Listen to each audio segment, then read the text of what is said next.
স্বাগত জানাচ্ছি একাত্তর জার্নালের সঙ্গে আছি আমি মাহবুব হাসান। সংবাদ পর্যালোচনা ভিত্তিক নিয়মিত এই অনুষ্ঠানে আমরা খবরের নানান বিশ্লেষণ করি। পত্রপত্রিকায়, টেলিভিশন, ডিজিটাল মিডিয়া এবং নিউজ পোর্টালে যেসব খবর শিরোনাম হয়ে থাকে তা আমরা জানিয়ে দিই। সেই খবরের সঙ্গে যুক্ত মানুষদের আমরা সংযুক্ত করি আমাদের আলোচনার টেবিলে।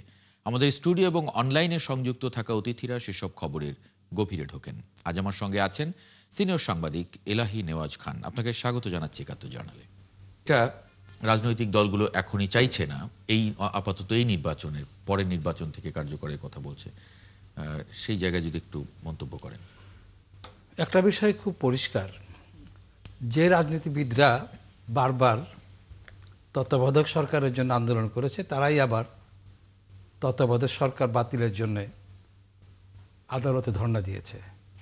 আপাতত যে স্মরণ থাকে যে 90-এর যে গণ আন্দোলনটা হলো, এই গণ আন্দোলন শেষে 1990 সালে তত্ত্বাবধায়ক সরকারের ধারণাটা প্রথম আসলো এবং এই ধারণাটা খুবই চমৎকার ছিল। পরবর্তীকালে পাকিস্তান আমরা দেখলাম যে এই ধারণাকে তারা অ্যাডপ্ট করেছে। কিন্তু দুঃখজনক ঘটনা হলো যে 96 সালে এসে যখন বিএনপি সরকার নির্বাচন দিল তত্ত্বাবধায়ক সরকার ছাড়াই, তখন একটা তুমুল আন্দোলন হলো। সেই আন্দোলনে বিএনপি প্রথম আবার সংবিধানে তত্ত্বাবধায়ক সরকারটা সাংবিধানিকভাবে প্রতিষ্ঠিত করে।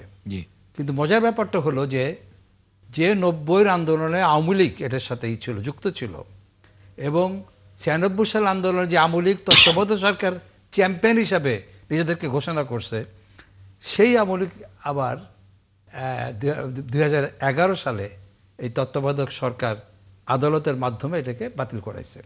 2001 সালে যখন নির্বাচনে বিএনপি তার জোট 2/3 মেজরিটি পেয়েছিল, সম্ভবত ব্যাপারটা এরকম হলো যে আওয়ামী লীগ যেটা হচ্ছে যে মানে যখন নিজের জন্য যেটা নৈতিক মনে করে অন্যের জন্য সেটা অনৈতিক মনে করে। তা আমার জন্য দুঃখজনক এটা যে এই রাজনীতিবিদরা তার সুবিধা অনুযায়ী কখনো তত্ত্বাবধায়ক থাকবে, কখনো তত্ত্বাবধায়ক থেকে বেরিয়ে আসবে। বিশেষ করে আওয়ামী লীগ এই কাজটা বেশি করেছে। এখন আমার কথা যে বাংলাদেশে যে অবস্থা আমরা দেখছি তাতে সত্যিকার অর্থে তত্ত্বাবধায়ক সরকার ছাড়া আসলে অবাধ নিরপেক্ষ নির্বাচন প্রত্যাশা করা যাচ্ছে না, একদমই না। যদি তত্ত্বাবধায়ক সরকার যদি থাকতো নিরপেক্ষ, তাহলে শেখ হাসিনার পক্ষে গত 15 বছর এইভাবে নির্বাচন করা সম্ভব ছিল না।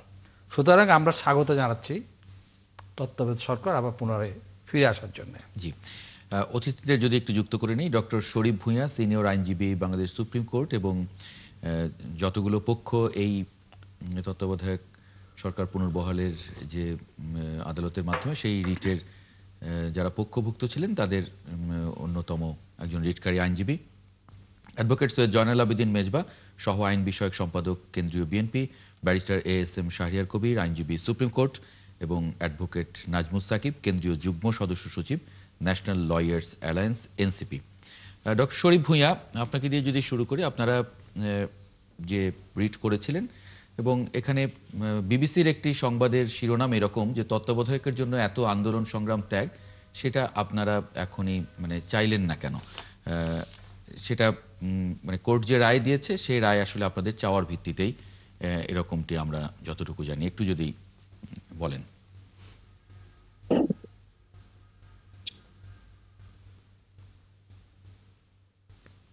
শরীফ ভাই আনমিউট করতে হবে।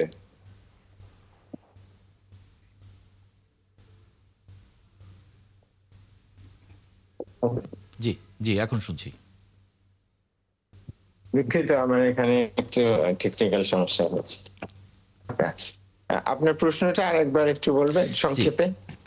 আমরা বলছি যে আপনারা তত্ত্বাবধায়ক সরকার ব্যবস্থা পুনর্বহাল চাইলেন, কিন্তু রাজনৈতিক দলগুলো যে আন্দোলন করেছে, সংগ্রাম করেছে, তারা মানে দীর্ঘ যে ত্যাগ সংগ্রাম, সেখানে যখন তত্ত্বাবধায়ক সরকার ব্যবস্থা ফিরে আসার সুযোগ তৈরি হলো, তখন আবার মানে এখনই না, বিষয়টা এরকম কেন? আপনারা এটা চাইলেন কেন আদালতের কাছে? অবশ্যই যুক্তিসঙ্গত কারণ আছে, এবং আমি অবশ্য কোনো রাজনৈতিক দলের প্রতিনিধিত্ব করিনি না, জি, কিন্তু তারপরেও এটা এখনই কার্যকর না করার যুক্তিসঙ্গত কারণ আছে। কারণটা হলো এই যে এখন তো এক ধরনের একটা নিরপেক্ষ সরকারই আছে, এবং এই সরকারটা কিন্তু আমাদের সংবিধানের কোনো নির্দিষ্ট বিধানের অধীনে গঠিত হয়নি। এটা একটা এক্সট্রাঅর্ডিনারি সার্কামস্ট্যান্সে গঠিত হয়েছে, এবং এটার ম্যান্ডেট একটু ভিন্ন। এটা এটা যেহেতু একটা অভ্যুত্থান বা বিপ্লব পরবর্তী অবস্থায় গঠিত হয়েছে, কাজেই এটার কাছে জনগণের চাহিদাটা একটু ভিন্ন রকম। চাহিদার মধ্যে সংস্কারের বিষয় আছে, চাহিদার মধ্যে একটা নির্বাচন করে নির্বাচিত সরকারের কাছে ক্ষমতা হস্তান্তরের বিষয় আছে। কাজেই গত বছর জুলাই আগস্ট মাসে যখন বিপুল আত্মত্যাগের বিনিময়ে একটা সরকারের পতন হলো, তখন জনগণের পক্ষ থেকে ওনাদেরকে দায়িত্ব দেওয়া হলো। কাজেই সেই দায়িত্বের মধ্যে ওনাদের নির্বাচন করার দায়িত্ব পড়ে। কাজেই এখন যেহেতু একটা স্পেশাল কনস্টিটিউশনাল সিচুয়েশনে ওনারা এসছেন, এবং এটা একটা জাতির আকাঙ্ক্ষা যে ওনারা এই নির্বাচনটা করে নির্বাচিত সরকারের হাতে ক্ষমতা দিয়ে যাবেন। কাজেই এই পরিস্থিতিতে আবার আগের পদ্ধতিতে একটা তত্ত্বাবধায়ক সরকার গঠন করা সম্পূর্ণ অপ্রয়োজনীয় বলে আমি মনে করি। জি, ব্যারিস্টার তাছাড়া সাংবিধানিক ভাবেও এটা করতে গেলে কিছু সমস্যা আছে।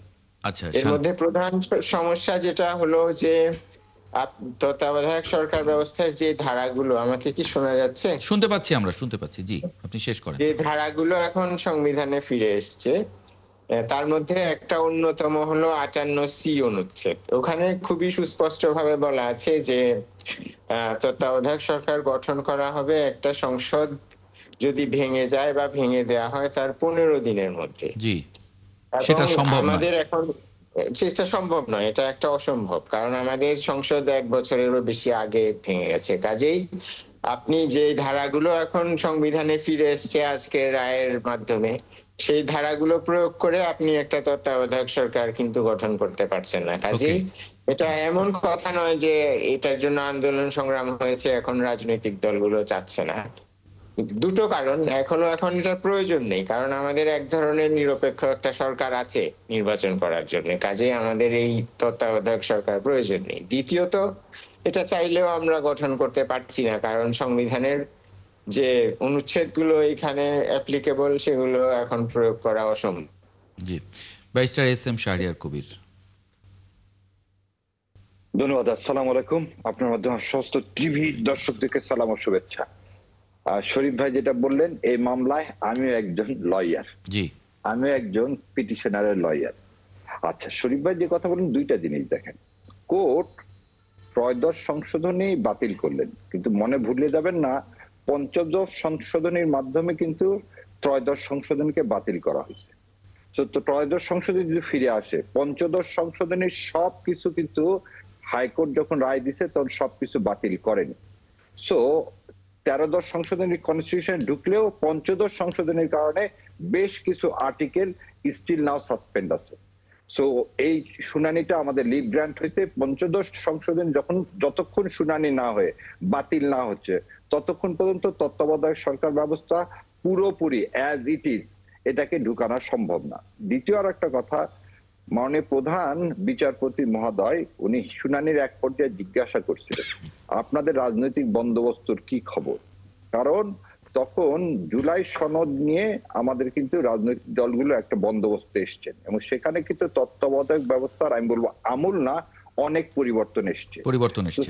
হ্যাঁ, সেটা তো সংবিধানে কি করতে হবে, ইনকর্পোরেট করতে হবে, এবং সেটা ইনকর্পোরেট করার জন্য কিন্তু জুলাই সনদে অলরেডি আমরা কিছু নোট অফ ডিসেন্ট সহ এগ্রিড হয়েছে এবং সাইন্ড হয়েছে। তাহলে আজকে ত্রয়োদশ সংশোধনী যদি বলেও দিত যে আজ থেকে কার্যকর, সে তো কার্যকর হচ্ছে না, কারণ দুইটা কারণ, একটা 15 অ্যামেন্ডমেন্টের কারণে, জুলাই সনদের কারণে। সো সেই কারণে কোর্টের ঘাড়ে বন্দুক রেখে যে পলিটিক্যাল সিদ্ধান্ত আদায়ের যে অপচেষ্টা শেখ হাসিনা করেছেন, সেই জায়গা থেকে কোর্টকে আমাদেরকে মুক্তি দিতে হবে। এবং এই কারণে আমার পক্ষ থেকে সকল রাজনৈতিক দলের যত লয়ার আমরা ওখানে ছিলাম, আমরা যারা আমাদের সাবমিশন রেখেছি, আমরা সব সময় চেয়েছি ইন্ডিপেন্ডেন্ট অফ জুডিশিয়ারি থাকুক, জুডিশিয়ারিকে বিতর্কের ঊর্ধ্বে উঠে রাখুক। সেই কারণে কোর্ট কিন্তু বলেনি যে কোন ইলেকশন হবে, কোর্ট বলছে প্রসপেক্টিভ ইফেক্ট দেওয়া হলো, এটি তো রেট্রোস্পেক্টিভ ইফেক্ট দেওয়ার কোনো সুযোগ নাই। আর একটা জিনিস দেখবেন, মনে হয় 7 তারিখে শিডিউলটা ঘোষণা হবে। এই 7 তারিখের আগে এই জাজমেন্ট আসার সম্ভাবনা একেবারেই নাই। যদি জাজমেন্ট আসতে আরো 2 মাস লাগে, তাহলে আপনার ইলেকশনটা কি অনিশ্চিত হয়ে যাবে না? কারণ আমরা তো বলতেছি ফেব্রুয়ারি ফার্স্ট মানে উইকে পূর্ণাঙ্গ রায়ের কথা বলছেন? জি জি, পূর্ণাঙ্গ রায়ের কথা। এখন তো রায়টা তো ডেলিভারি হলো, পূর্ণাঙ্গ রায়টা তো আপনাকে পেতে হবে, তাই না? সো এইটা পাইতে যদি 1-1.5 মাস দেরি হয়, তাহলে আপনার ইলেকশনটা তো অনিশ্চিতের মধ্যে পড়বেন। তখন আবার আমরা সবাই মিলে সরকারকে বলবো যে সরকার জুডিশিয়ারিকে ইউজ করে নির্বাচনটাকে ডিলে করতেছে। সো আমার সাংবাদিক ভাই যে কথাটা বললেন, কথাটা ওইভাবে ঠিক না, এটা আমাদের প্রাণের দাবি। এবং আজকে যে সরকার আছে, this Sarkar is interim government, এই ইন্টিম গভর্নমেন্টের মধ্যে আমরা ইন্টারমিডিয়েটে পড়ছিলাম, সকল খারই খারক কিন্তু সকল খারক খান না। ঠিক এই গভর্নমেন্টের মধ্যেও এই গভর্নমেন্টের যে কয়টা ম্যান্ডেট আছে তার মধ্যে ইলেকশন একটা ম্যান্ডেট, যেহেতু এটা আসেই, সুতরাং আপনি আর একটা এক্সট্রা বার্ডেন দেওয়ার দরকার নাই। রাদার দেন 15 অ্যামেন্ডমেন্ট বাতিল হয়ে যাবে, বাতিল হয়ে গেলে ইনশাল্লাহ যদি বাতিল হয়ে যায় 13 অ্যামেন্ডমেন্ট কনস্টিটিউশন ঢুকবে, জুলাই সনদের ভিত্তিতে একটা তত্ত্বাবধায়ক ব্যবস্থার কাঠামো হবে, তারই ভিত্তিতে নতুন বন্দোবস্তের ভিত্তিতে আমরা একটা নতুন কাঠামোতে যাব, এবং সেটা নেক্সট ইলেকশন থেকেই হবে। জি, অ্যাডভোকেট সৈয়দ জয়নুল আবেদিন মেজবা, আপনার মন্তব্য আশা করছি। আপনাকে এবং আলোচক বৃন্দকে এবং সেই সাথে যারা শুনছেন সবাইকে ধন্যবাদ জানাচ্ছি। আসলে আজকের এই রায়টি একটা ঐতিহাসিক রায়, এবং সেটা হচ্ছে এখানে 3টা বিষয় আমাদের আলোচক বৃন্দ উল্লেখ করেছেন: পঞ্চদশ সংশোধনী, জুলাই সনদ, এবং এই সমস্ত মিলেই আবার 58 গ যে সেটা মানে চতুর্দিকেই একটা বাইন্ডিংস রয়েছে। আর সেই কারণে এটা এই যে তত্ত্বাবধায়ক সরকার, এর পরবর্তী গভর্নমেন্ট যিনি যত এই নির্বাচনটার পরে যে চতুর্থদশ যে নির্বাচন হবে, ওই নির্বাচনের জন্য এটা উপযুক্ত। আর ত্রয়োদশ সেটা হচ্ছে এই সরকারকেই তাদের মতো করতে হবে। কারণ হচ্ছে আমরা যদি পঞ্চদশ সংসদের যে আপিল শুনানি আছে ওটা শেষ না হয়, সেখানেও তত্ত্বাবধায়ক সম্পর্কে একটা কথা রয়েছে। সে মিলিয়ে আমি মনে করি যে এটা রাজনৈতিকদের বিষয় না, সারা দেশের মানুষেরই, মানে বিশেষ করে আমাদের দেশের বিচার ব্যবস্থাকে একটা স্বাধীনভাবে কাজ করার সুযোগ, এবং এই বিচার বিভাগকে এবং বর্তমান অন্তর্বর্তীকালীন সরকারকে মুখোমুখি না করা, করে দেওয়া, এটার জন্যই এই রায়টা আসলেই যেটা বলা হয়েছে যে পরবর্তীতে কার্যকর হবে প্রসপেক্টিভ, সেই ক্ষেত্রে আমি মনে করি যেটা ঠিক আছে, এবং এটা পরবর্তী সরকারের মাধ্যমেই এটা প্রতিষ্ঠিত হওয়া উচিত। জি, একটা মানে তাহলে বোঝা যাচ্ছে যেহেতু এই সরকারের নিরপেক্ষতার ব্যাপারে সন্দেহ নাই কোনো রাজনৈতিক দলগুলোর, সুতরাং এটা পরবর্তী নির্বাচনের জন্য এটা হতে পারে, এবং তাদের একটা ম্যান্ডেটও আছে যে নির্বাচন করার মানে একটা ম্যান্ডেট যেহেতু এই সরকারের আছে, সুতরাং তার উপর নতুন করে বার্ডেন আবার একটা দেওয়ার প্রয়োজন নাই। জি, একটা বিরতি নিয়ে একটু, যেহেতু পঞ্চদশ সংশোধনীর একটা রায়ের প্রসঙ্গও আছে, সুতরাং সেটা নিয়ে একটু পরিষ্কার হওয়া দরকার তিনজনের কাছ থেকে। দর্শক, দেখছিলাম একাত্তর টেলিভিশনে এই মুহূর্তের সংবাদ শিরোনাম। আমরা যেটি নিয়ে কথা বলছিলাম, তত্ত্বাবধায়ক সরকার ব্যবস্থা পুনর্বহাল হলো আদালতের আদেশে, সেটা নিয়ে ডক্টর শরীফ ভূঁইয়া, পঞ্চদশ সংশোধনীর একটি আদেশও তো আছে, এবং যেখানে 54টি বিধানের মধ্যে 6টি তো পুনর্বহাল করা হয়েছে বা 6টি ফিরিয়ে আনা হয়েছে। এটার সঙ্গে কোনো ধরনের সাংঘর্ষিক অবস্থা তৈরি করবে কিনা? ত্রয়োদশ সংশোধনীর রায় আর পঞ্চদশ সংশোধনীর যে আপিল পেন্ডিং আছে, এই দুটোকে আলাদাভাবেই দেখা যায়। খানিকটা মিল আছে এই মর্মে যে দুটোই তত্ত্বাবধায়ক সরকার ব্যবস্থা সম্পর্কিত। তো ত্রয়োদশ সংশোধনীর মাধ্যমে তত্ত্বাবধায়ক সরকার ব্যবস্থা বাংলাদেশে চালু করা হয়েছিল, এবং এই ব্যবস্থাটাকে দুইভাবে বাতিল করা হয়েছে। প্রথমত, এটা আপিল বিভাগ ত্রয়োদশ সংশোধনীর রায়ের মাধ্যমে বাতিল করেছে, এবং ওই রায়ের পরে সংসদ আবার পঞ্চদশ সংশোধনীর মাধ্যমে বাতিল করেছে। তবে পঞ্চদশ সংশোধনীটা আরো ব্যাপক একটা সংশোধনী, এটা শুধুমাত্র তত্ত্বাবধায়ক সরকার ব্যবস্থা সম্পর্কিত না, এটাতে আরো অনেক কিছু জিনিস সংবিধানে যুক্ত করা হয়েছে, এবং এটাকে আমি একটা সংবিধানের পাইকারি পুনর্লিখন হিসাবে বর্ণনা করে থাকি। কারণ এটা অলমোস্ট একটা সংবিধান পুনরায় পুনর্লিখনের মতন। এখন আজকাল তো সংবিধান পুনর্লিখন কথাটা খুবই সেন্সিটিভ হয়ে গেছে, কিন্তু আমাদের সবার অগোচরে 2011 সালে কিন্তু সংবিধানের একটা মেজর পুনর্লিখন করেছে আওয়ামী লীগ, এবং ওই পুনর্লিখন, পঞ্চদশ সংশোধনীর পুনর্লিখনে কিন্তু শুধুমাত্র যে তত্ত্বাবধায়ক সরকার ব্যবস্থা বাতিল করা হয়েছে তাই না, অনেকগুলো নূতন ধ্যান ধারণা সংবিধানে ঢুকানো হয়েছে। এর মধ্যে গণভোটটাও বাতিল করা হয়েছিল। হ্যাঁ হ্যাঁ, সেটাও বাতিল করা হয়েছে, এবং অনেক কিছু নূতন জিনিস, যেমন মূল কাঠামোর যেই মতবাদ, এই জিনিসটা আগে সংবিধানের ব্যাখ্যার নীতিমালার আলোকে ছিল। এটা এটা আদালতের সিদ্ধান্তের ভিত্তিতে এই এই এই নীতিটা প্রতিষ্ঠিত হয়েছিল, পরিচালিত হয়েছিল। কিন্তু পঞ্চদশ সংশোধনীতে এই মূল কাঠামো জিনিসটা সরাসরি সংবিধানে যুক্ত করা হয়। শুধু এটাই না, এটা যুক্ত করে বলা হয় যে মূল কাঠামোর কোনো পরিবর্তন করা যাবে না, এবং সংবিধানের 1/3 বেশি অংশকে বলা হয় যে কখনোই পরিবর্তন করা যাবে না। এবং এই অপরিবর্তনীয় বিষয়গুলোর মধ্যে যে সমস্ত বিষয় ছিল, তার মধ্যে একটা ছিল জাতির জনকের ধারণাও প্রথমবারের মতো সংবিধানে তখন অন্তর্ভুক্ত করা হয়। তারপরে সকল সরকারি এমনকি বেসরকারি প্রতিষ্ঠানেও তার প্রতিকৃতি প্রদর্শনের বিধান করা হয়, শুধুমাত্র সরকারি নয়, এমনকি বেসরকারি প্রতিষ্ঠানে। এবং বলা হয় যে এইগুলো জিনিস পরিবর্তন করা যাবে না, কখনোই পরিবর্তন করা যাবে না। তারপর আরো একটা অদ্ভুত বিধান যুক্ত করা হয় যে সংবিধানকে আপনার বিশ্বাস করতে হবে। আপনি এমন কোনো কাজ করতে পারবেন না যাতে করে দেশের মানুষের সংবিধানের প্রতি বিশ্বাস নষ্ট হয়, এমনকি নষ্ট হওয়ার সম্ভাবনা দেখা দেয়। এমন কতগুলো ধারা যোগ করা হয়েছে যাতে করে মনে হয়েছে যে এটাকে একটা ধর্মগ্রন্থের চেয়েও কোনো বেশি পবিত্র একটা জিনিসে রূপান্তরিত করা হয়েছে, যেটার সম্পর্কে একটা ভিন্ন চিন্তা পোষণ করা, একটা ভিন্ন চিন্তা নিয়ে আলোচনা করা, এগুলো এক ধরনের মৃত্যুদণ্ডযোগ্য অপরাধের পর্যায়ে সংবিধান সংশোধন করে পঞ্চদশ সংশোধনীর মাধ্যমে ঢোকানো হয়েছে। তো কিন্তু আপনি একজন নাগরিক হিসাবে অবশ্যই আপনি সংবিধান নিয়ে চিন্তা করতে পারেন, আপনি সংবিধানের পরিবর্তনের কথা ভাবতে পারেন, আপনি সাংবিধানিক কাঠামোর উন্নয়নের কথা ভাবতে পারেন, সংস্কারের কথা ভাবতে পারেন, কিন্তু পঞ্চদশ সংশোধনীতে এই সমস্ত জিনিসগুলোকে অপরাধের পর্যায়ে নিয়ে যাওয়া হয় এবং এগুলোর উপর বিশ্বাস স্থাপন করতে বলা হয়। এখন আমাদের দেশে 17 কোটি মানুষ আছে। 17 কোটি মানুষের মধ্যে সবাই নিশ্চয়ই মনে করবেন না যে একজনের প্রতিকৃতি সকল প্রতিষ্ঠানে প্রদর্শন করা উচিত।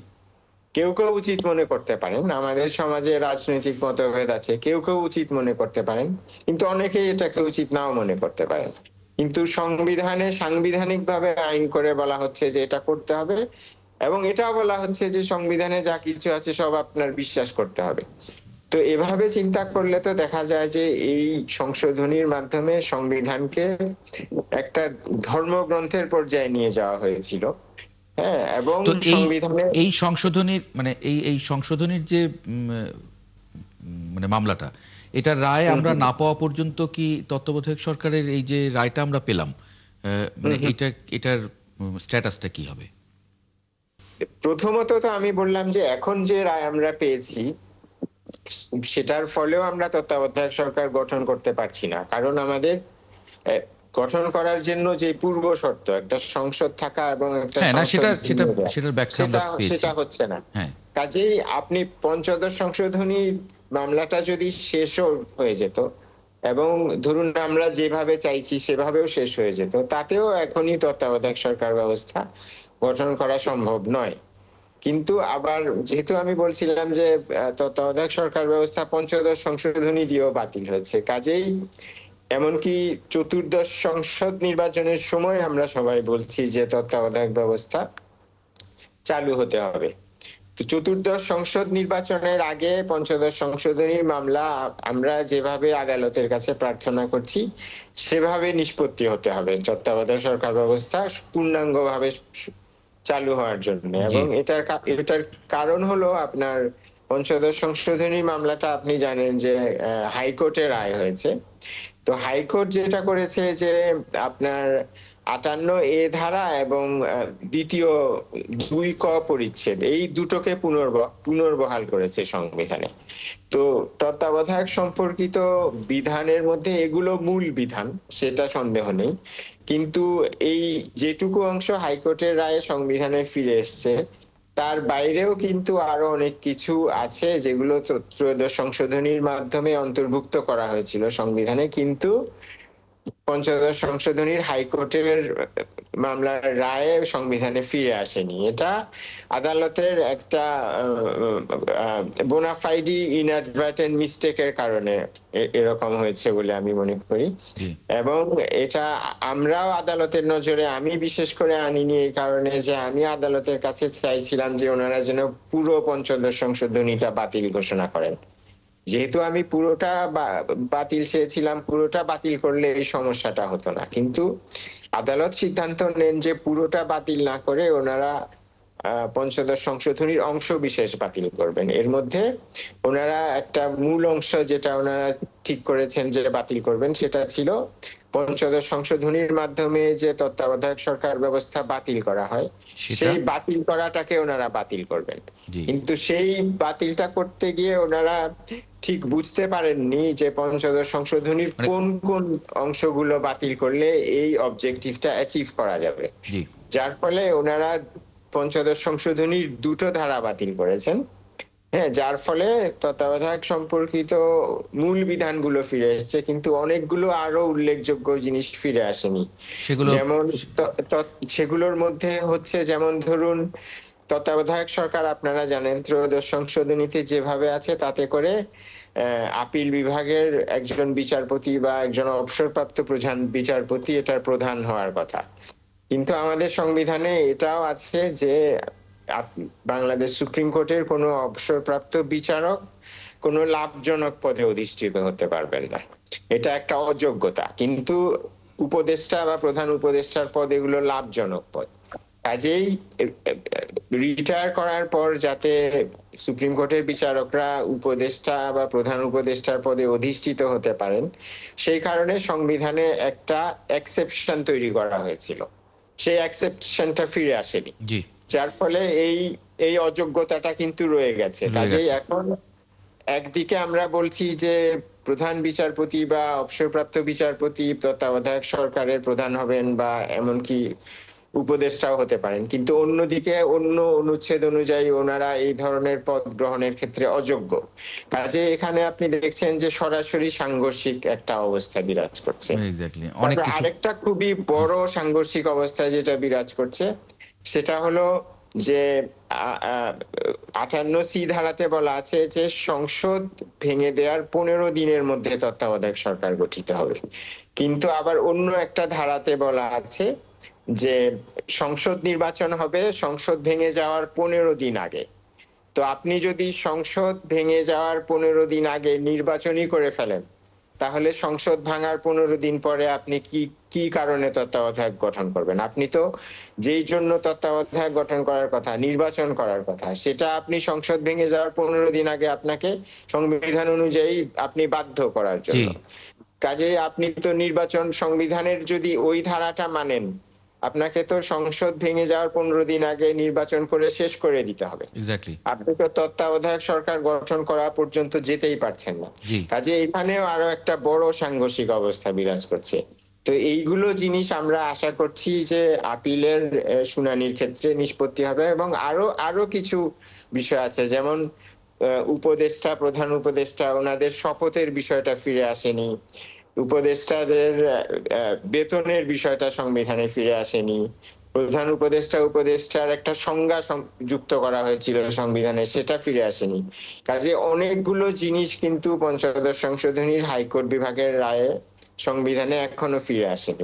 মানে এগুলো তো আমরা নতুন করে আবার, মানে আমরা যদি জুলাই চার্টার বা দলগুলোর যে ঐক্যমত্য কমিশনের যে আলাপ আলোচনা, সেগুলো যদি দেখি, তাহলে তো আসলে নতুন করে এগুলো সব আবার মানে আমাদেরকে রেডি করতে হবে। সুতরাং আমার একটা প্রশ্ন হচ্ছে যে আমরা যে বিচার বিভাগের স্বাধীনতা চাচ্ছি, একই সঙ্গে আমরা এটা চাচ্ছি যে আর যেন কখনো বাংলাদেশে কোনো ফ্যাসিবাদী শাসন ফিরে না আসে। আপনি যে কন্ট্রাডিকশনগুলির কথা বললেন সাংঘর্ষিক, এইগুলি সবগুলি নিরসন করেই তো কেবলমাত্র একটা চমৎকার তত্ত্বাবধায়ক সরকার ব্যবস্থা হতে পারে। সেটা যদি কিভাবে হবে?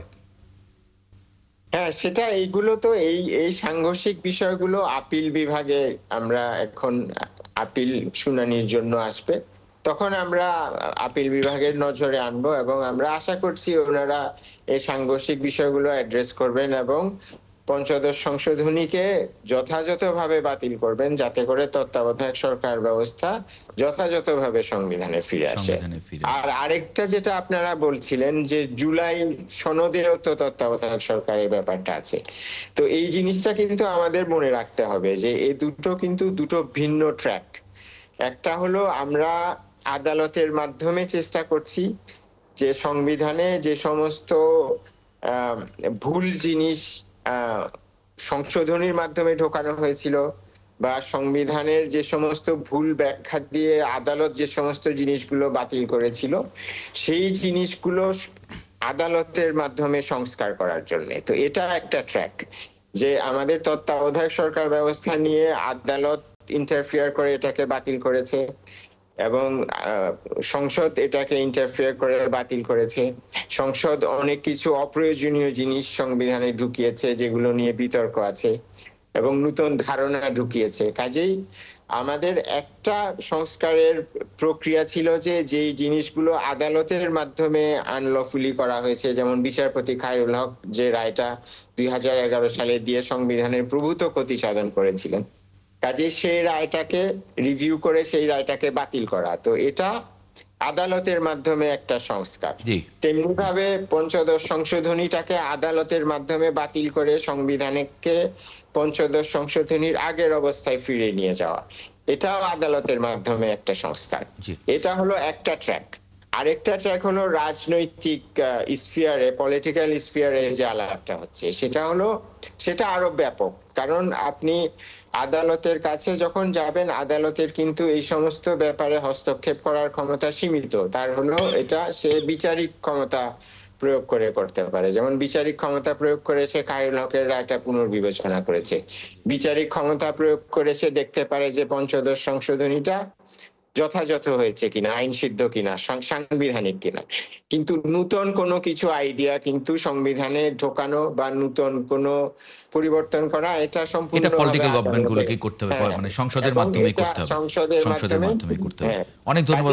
পরিষ্কার। জুলাই চার্টারটা হলো সেই ট্র্যাক। হ্যাঁ, ওই ট্র্যাকে আবার অনেকগুলো সংস্কার আলোচনা হচ্ছে এবং এই দুটো মিউচুয়ালি এক্সক্লুসিভ। আমি আদালতের মাধ্যমে যেটুকু অর্জন করতে পারছি অর্জন করব, বাকিটা পলিটিক্যাল গভর্নমেন্ট ঐক্যমত্য কমিশনের মাধ্যমে হয়েছে যেটা, সেটা আসলে ঐক্যমতের মাধ্যমে পলিটিক্যাল পার্টিগুলো করবে। এখন যে রুটটা প্রেসক্রাইব করা হয়েছে সেভাবে হবে। অনেক ধন্যবাদ ডক্টর শরীফ ভূঁইয়া। যদি না হয় শুধুমাত্র আদালতেরটা দিয়েও আমরা অনেকখানি অগ্রগতি করতে পারবো। এই জন্যই দুটো ট্র্যাককেই সচল রাখাটা খুব জরুরি আমি মনে করি। জি, ডক্টর শরীফ ভূঁইয়া, ব্যক্তিগত কারণে আপনি একটু আগে চলে যেতে চেয়েছেন, আপনাকে অনেক ধন্যবাদ তাও এতক্ষণ যুক্ত হবার জন্য। অনেক কিছু পরিষ্কার হলো।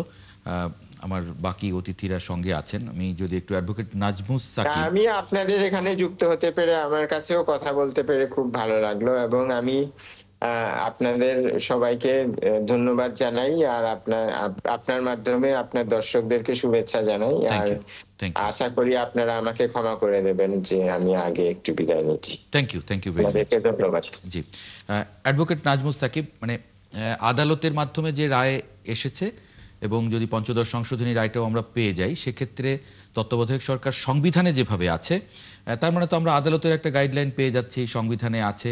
সুতরাং সেখানে আবার কোনো সংবিধান সংশোধন করার একটা প্রক্রিয়া তো যুক্ত হয়ে যাবে।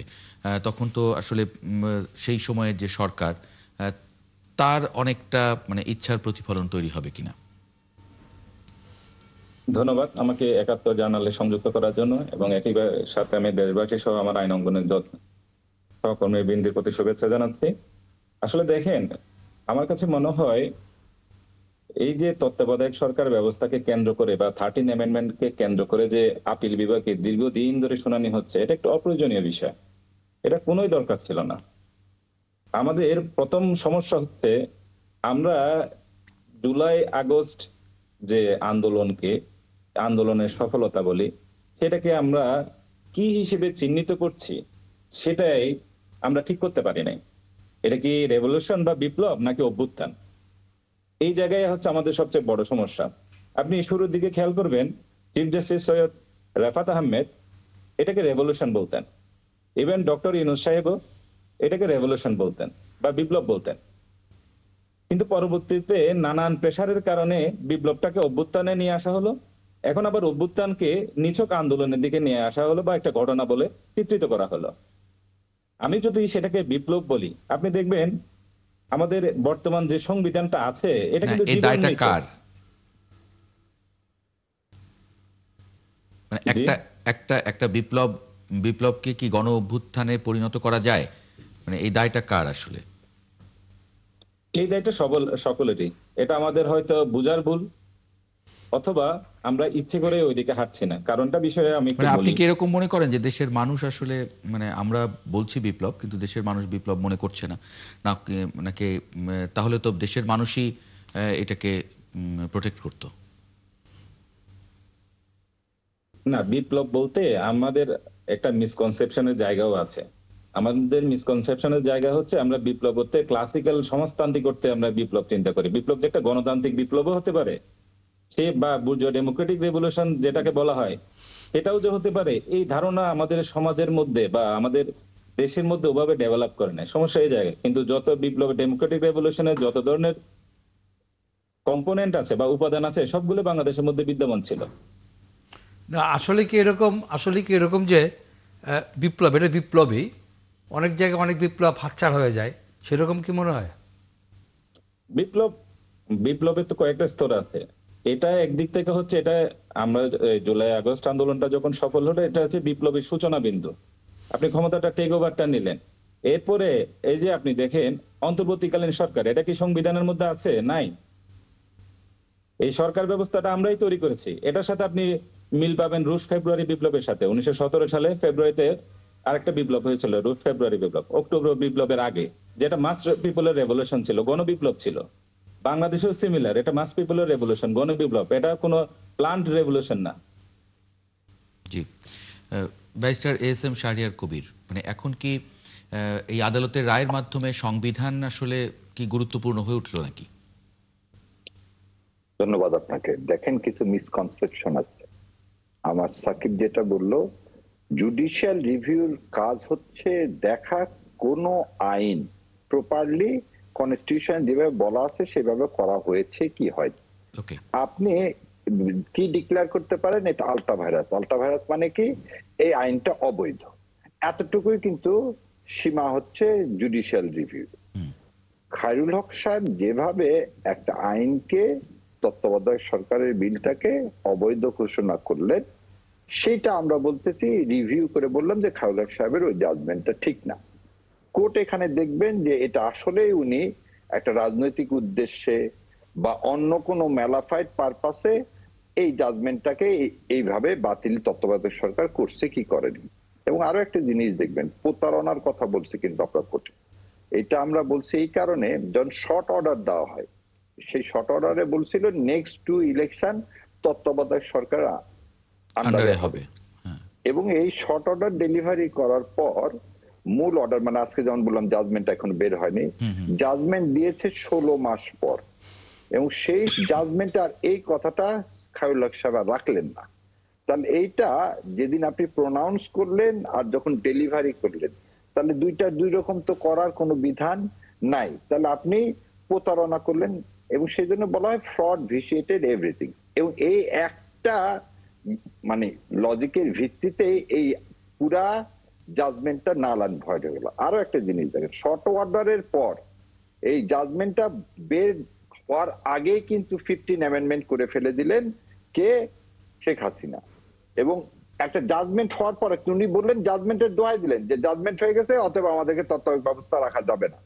এই করে পুরা কনস্টিটিউশনকে ফুটনোট বেস করে ফেলেন। এবং এই বিষয়ে একটা জিনিস মনে হয়, দেখেন রাশিয়াতে এক সময় যদি আপনার বাসায় কমিউনিস্ট ম্যানিফেস্টো না পাওয়া যেত তাহলে আপনাকে হত্যা করা হবে।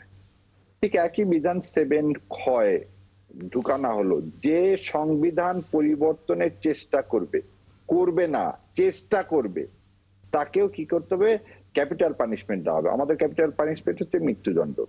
তার মানে আজকে যে এই কনস্টিটিউশনকে যদি আপনি কি করে সংরক্ষণ করেন, তাহলে এই যে সনদ যারা করলেন, যারা এর সাথে জড়িত, সবার শাস্তি হয়ে যাবে মৃত্যুদণ্ড। সেই জন্য বলতেছি আমরা যে এখানে তত্ত্বাবধায়ক সরকার ইন্ট্রোডিউস হওয়াটা কোর্টের কাজ না। কোর্টের কাজটা হচ্ছে যেভাবে যে প্রসিডিওরে এই তত্ত্বাবধায়ক সরকার ব্যবস্থা বাতিল করছে সেটা সঠিক ছিল না পলিটিক্যাল প্রেশার। আমরা সবাই জানি যে শেখ হাসিনা কোর্টের ঘাড়ের উপর বন্দুক রেখে স্বীকার করছে।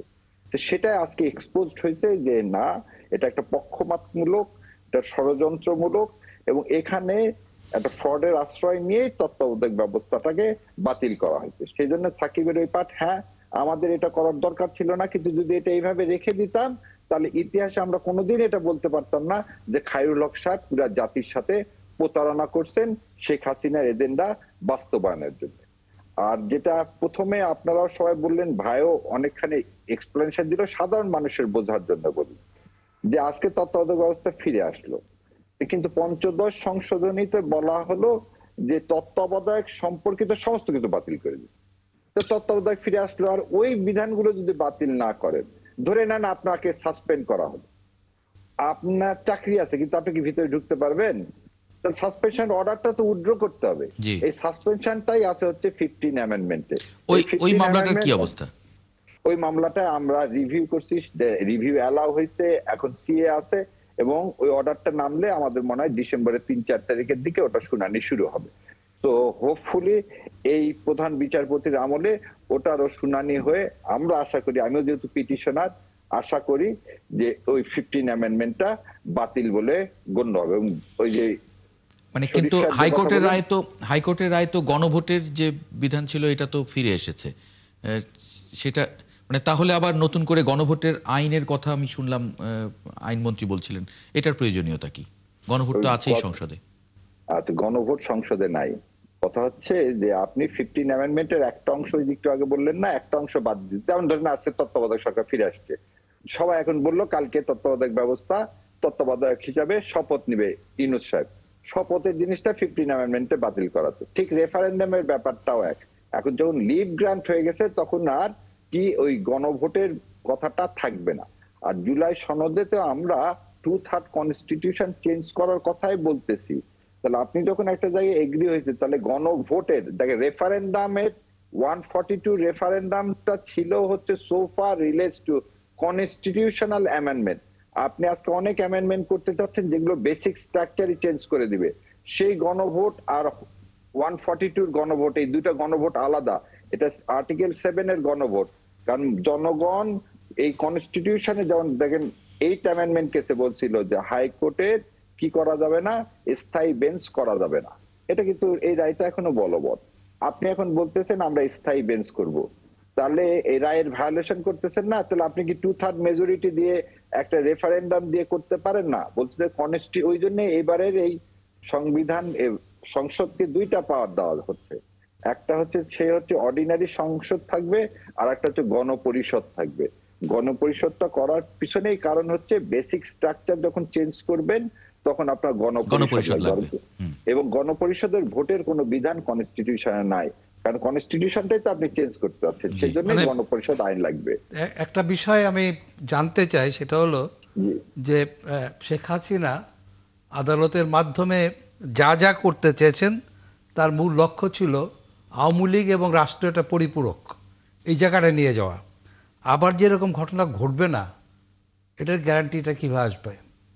আচ্ছা, এইটার গ্যারান্টি হচ্ছে আজকে বোধহয় আপনি জানেন যে বিচার বিভাগের যে সচিবালয়, যেটা নিয়ে সমস্ত রাজনৈতিক দল এতদিন ধরে অপরাজনীতি করে আসছে, যে জুডিশিয়ারিকে সেপারেট করা, তাদের একটা সেক্রেটারিয়েট দেওয়া, সেটা কিন্তু দেয়নি। আবার আরেকটা জিনিস দেখেন, বিচারকদেরকেও শিক্ষা নিতে হবে। শেখ হাসিনার পারপাস যেই সার্ভ হয়ে গেল, সিনহা বাবু যখন 16 অ্যামেন্ডমেন্টে তার কথা শুনলেন না, একটা সিটিং চিফ জাস্টিসকে আপনি জোর করে দেশ থেকে বের করে দিলেন। তো সেই সময় কিন্তু আমি বলি, আমার ব্যক্তিগত অন্য জাজগুলোর বিচার হওয়া উচিত। জুডিশিয়ারি নষ্ট খালি শেখ হাসিনা করছে তা না, জুডিশিয়ারিতে যে জাজগুলো আছে পার্সোনাল বেনিফিট, তারা যে শপথ ভঙ্গ সবাই করছে সেদিন, সেদিন যদি সবাই রুখে দাঁড়াতো যে আমরা সবাই পদত্যাগ করব, তাহলে শেখ হাসিনা জীবনেও এই সাহস করতেন না সিন্নাবাবুকে দেশের বাইরে পাঠানোর। সো এনাদেরও দায় এনারা এড়াতে পারেন না। তো আজকে যে নতুন আপনি যে কথা উত্তর দিলেন, যদি কেউ ইনস্টিটিউশন আমরাই রক্ষা করতে না চাই, ভবিষ্যতে এরকম হতেই পারে। কারণ ইনস্টিটিউশনের দায়িত্ব তো আমাদের সবার। দেখেন, তোর সিনহাবাবুকে সরাই দিয়ে মুলা ঝুলাই দিল ওয়াব মিয়ার সামনে যে আপনাকে চিফ জাস্টিস করা হবে, করে ওয়াব মিয়াকে করলো না, ওয়াব মিয়াকে ফেলে দিল, দিয়ে কাকে আর তার পরের জনকে জুনিয়রকে কি করে দিলেন চিফ জাস্টিস করে। সে কিন্তু বললো না যে না আমি হব না, ওয়াব সাহেব আমার সিনিয়র, উনি হোক। তার মানে কি, এই যে একটু আগে বললাম যে জুডিশিয়ারি যতক্ষণ সেপারেট না হচ্ছে এবং জুডিশিয়ারিতে যতক্ষণ পর্যন্ত এই পার্সোনাল লোভ, আমার চাকরি শেষ হয়ে গেলে আমি তত্ত্বাবধায়ক সরকার প্রধান হব, বা চাকরি শেষ হয়ে গেলে আমি ল কমিশনের চেয়ারম্যান হব, এই জিনিসটা থেকে যতক্ষণ আপনি বের করে না নিয়ে আসবেন, আমরা মানুষ কেউ লোভের ঊর্ধ্বে না। কিন্তু এই লোভটা, লোভে পাপ, পাপে মৃত্যু, এবং এই জুডিশিয়ারি শেষ করার জন্য এই বিচারকরাও দায়ী। জি।